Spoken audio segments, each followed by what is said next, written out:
Inn in Nevis Island, and so I went down there to like kind of help out, like redesign the kitchen a little bit, like try and get like some fresh blood and like on the menu and whatnot. And while I was down there, my best friend passed away in Utah in an avalanche, and so I moved home like immediately, and so I was only ended up being there for like 5 months. It was supposed to be a little bit longer, so I moved home, and I spent like all of my savings on just like partying a ton and like not working at all. And then I had no plans for the summer. I wasn't planning on going back to Nantucket. I was like, I'm going to stay here in Utah. I'm going to try and push it through. And then things kind of like started to take that downward spiral. I didn't really have a plan. I didn't know what I was doing. And eventually it all kind of came together after about like a year and a half of doing it again. So I did another summer on Nantucket. And then I came back, did one more winter in Park City because I thought that might be it. Yeah. And while I was there for that winter, and I started coming out of all this, and I stopped, messing around with the partying, and I kind of started to like separate myself from the people that were like using a lot and stuff. And I came up with a plan. I was like, I think this is it. I think I really do want to be a chef. So now I need to get serious. So I started exploring going to culinary school.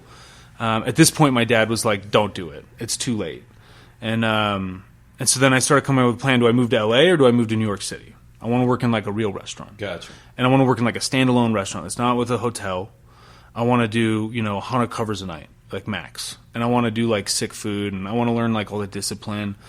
And so I decided on New York City because it was close to Nantucket. So I went back to Nantucket for my final summer. I think I already said that, but this is the final summer. And I went there and I started staging. On my weekends, I'd fly to New York City and I'd stage at restaurants. What restaurants were you staging at? First restaurant I staged at was Le Bernardin. Uh-huh. I did one day there. And this shit's funny. My buddy was like, show up ready to work. Because he had worked there. And I'm like, what do you mean ready to work? He's like, show up ready. Like, show up changed, ready to go. And I was like, all right. And so I went to this like chopped salad place like next door. And I got a salad to get like, get my fiber and my greens. And then I go into the bathroom and I changed into my checkered pants and my chef coat and my shoes, and then I walked out, and everybody was like, "What the fuck?" and then I walked into Le Bernardin, and the sous chef was like, "What are you doing here?" And I was like, "I have a stage scheduled," and he's like, "Okay, here's where you'll change out of your chef clothes." Yeah, and like everybody like made fun of me the whole night. Because I was, that young year kid. I didn't know, Yeah. How old were you?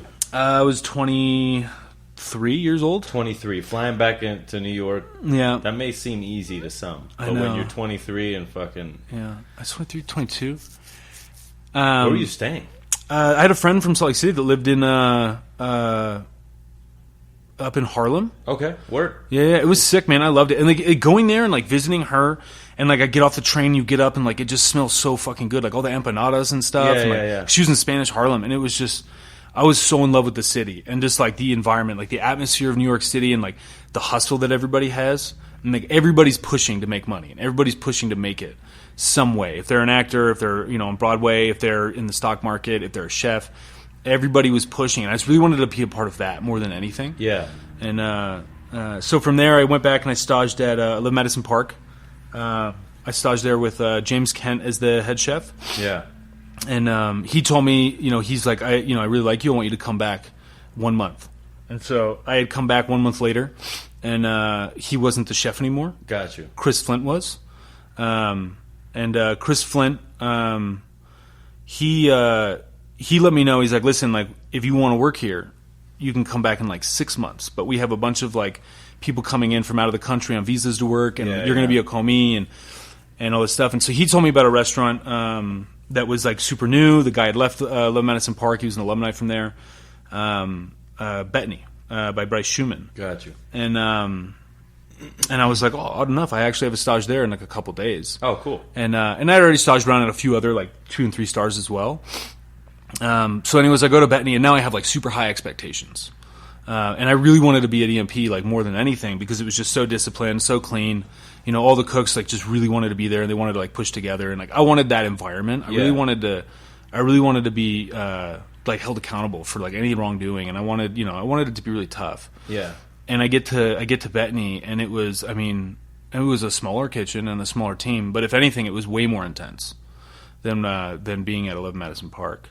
And Bryce Schumann held a super tough team, and it was brand new. They'd been open for like a month, and he had put together like this really amazing team, some of the best cooks in New York City. And who were there? Let's see. So the executive sous chef was Jack Logue. He was the sous at Danielle. Okay. And then we had Aaron Sauer and Stefan Ilnicki. Those are the other sous chefs. And those were all alumni as well from other phenomenal restaurants. And then like other line cooks, had come from restaurants like Boulay, 11 Madison Park, Kenneth Fong, you've mentioned before. He's a mentor of mine and like a really, really good friend as well. CDC at Noma right now. CDC at Noma. Killing it. I know. I'm so proud of him. Top 5 dead or alive. I know. But I didn't expect anything less, though. Yeah, you know what I mean? For like, sure. Yeah, like he took over this restaurant in Singapore for like a year, and I was like, oh, like he's gonna do something like real big soon. And then he was the head chef of Noma. And I was like, that's Kenneth, man. Yeah, for sure. Yeah, I can't wait to have him on. Yeah, he's a legend, man. He when I got kicked out of my apartment my first year because me and my roommate got into it, he's like, oh, I got a room open, come and live with me. So I got to like live with this guy who's like the best cook in the kitchen. Yeah, and he That's definitely took cool. me under his wing, man. He was good. So, yeah. What did you learn from him through living with him? Because it's a lot different than just working with somebody. Well, what I learned most from him, like from living, and like this is something I still take home today, is like discipline at home and is discipline in life, right? And like discipline at work. And he kept the house super tidy. Like made his bed every single day. Like he was 3 stars from the moment he woke up to the moment he went to sleep. Yeah. Everything in his life. And like that's something that like I still do today, and it's something that I would teach my cooks when I was at Crenn. Is like, like, do you make your bed? Like, no, why not? If you're gonna wake up and have like a messy bed, you're gonna have like a messy day. You're gonna have a messy life, messy day at work. And that's something that we continued on. It's something we even continued in China. Nobody in China made their bed, not one cook. Hopefully they do now. Yeah. Make your fucking beds. Yeah. All right. Fuck, where were we in the chronology? Oh, New York, Bettany. So living with Fung. Yeah. So you say Fung. Yeah, Fong. Okay, heard that. So you're living with him. You're working at this restaurant, and where do you start? What position? So I started on entremet. Okay. Was it for meat and fish? Or it was shared. So those it's are fucking rough. 3-man line, and like this is me coming in like because I was a sous chef, and so I think I'm hot shit. Oh yeah, you're not. I have like this massive ego, like, and I think I'm like the top shit.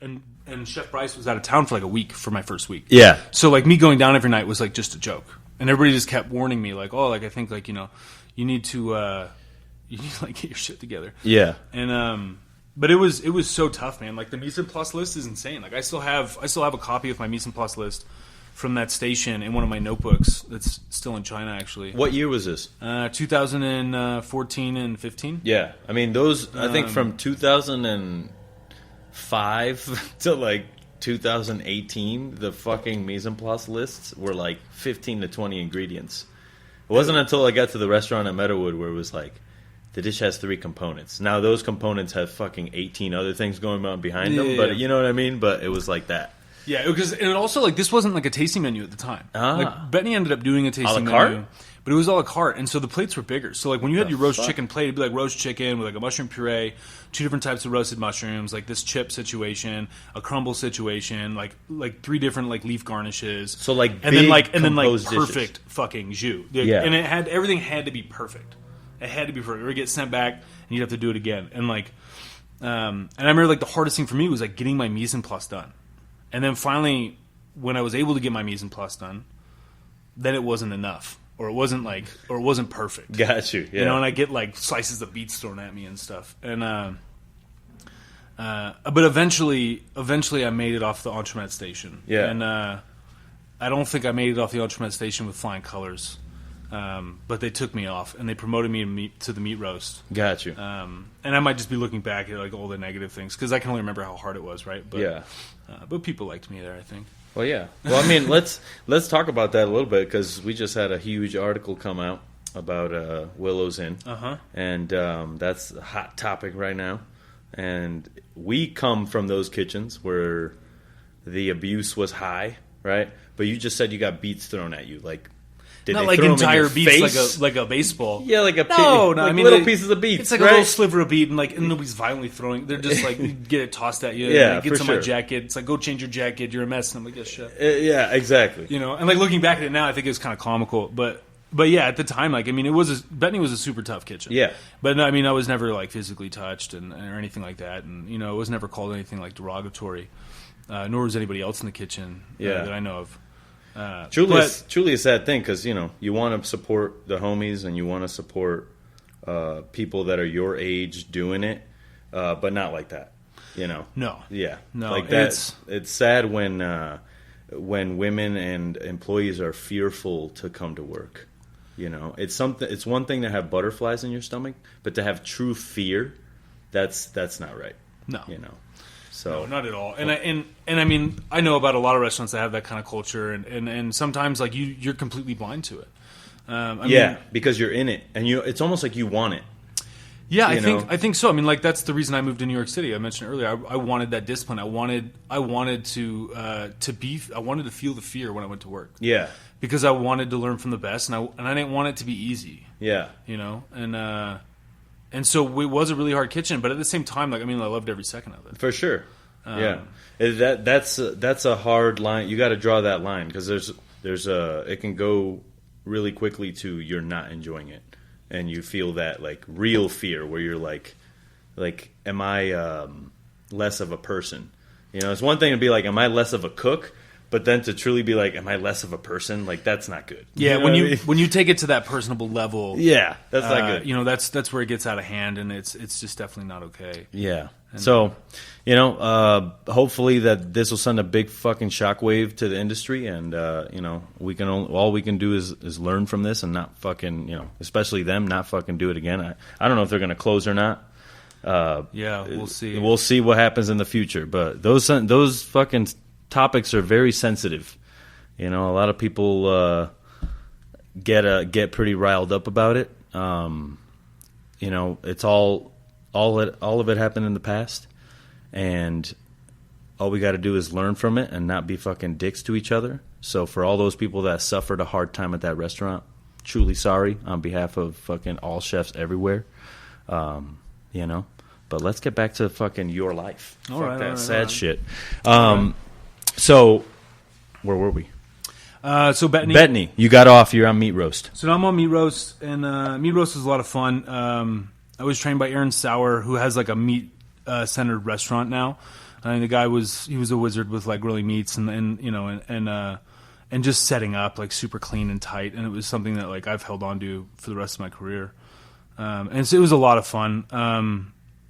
We did it was 2 meats. So for dinner, you had 2 meats. It was short rib, or it was chicken. You were in charge of all of the sauce production, like stock sauce production, all of the like butchery and stuff like that. So does this stuff start in the morning? Do you have a butcher, or are you butchering? Well, so there's Bettany was an AM PM team. So we had a lunch and a dinner team. So moving forward, when after meat roast, I became a tournant.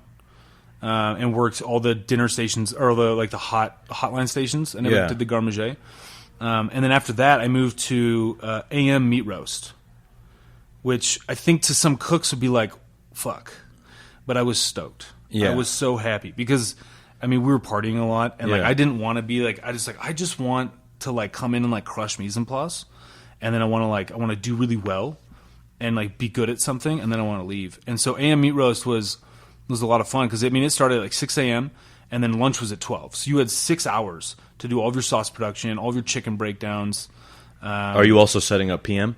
You're doing mise en place for PM because they have 2 hours to get set up, right? Got you, yeah. And so you're helping. You know, they have like a we call it like a rec list or a rec sheet or something. Yeah. Could they come in earlier? No. No.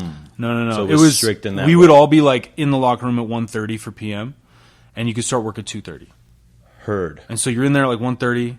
It might have been like 1 to 2, but you're in there and everybody's changed. Everybody's going over their lists.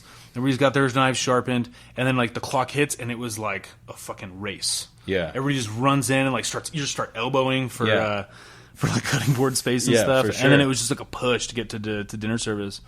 But if you had a good AM part, then you were set up. Did you guys have to scrub down before dinner service? Yes.